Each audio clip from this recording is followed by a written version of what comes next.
একজন নারী, শোনেন, একজন নারী বনু কাইনুকার বাজারে গিয়েছিলেন তার প্রয়োজনে। ইহুদি তার শ্লীলতাহানি করেছে, তার সতর খুলে দিয়েছিল একজন ইহুদি।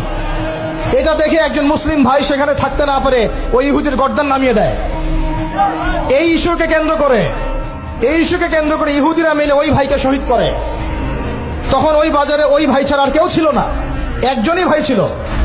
এরপরে এই মামলা আসলো নবীর দরবারে সাল্লাল্লাহু আলাইহি ওয়াসাল্লাম। এটা মদিনার ঘটনা। নবী সাল্লাল্লাহু আলাইহি ওয়াসাল্লাম ওই সাহাবীকে তো দোষারোপ করেনই নাই, ওই সাহাবীকে দোষারোপ করেন নাই, বরং নিজে বর্ম পরে অন্য সাহাবীদেরকে বলেছেন তোমরা বের হও, আমরা বনু কাইনুকা আক্রমণ করবো, ওকে এখান থেকে বের করে দেবো। একজন দিনী বোনের ইজ্জতের বদলা নেওয়ার জন্য পুরো বনু কাইনুকার ইহুদিদের সাথে যুদ্ধ হয়েছে। আর আমাদের বোনরা স্বেচ্ছায় ইজ্জত বিলি দিচ্ছ। তোমরা হচ্ছে মাটির তলে চলে যাও, তোমাদের বেঁচে থাকার চেয়ে মাটির তলে চলে যাও। তোমরা নিজেরা স্বেচ্ছায় ইজ্জতের বিসর্জন দিচ্ছ।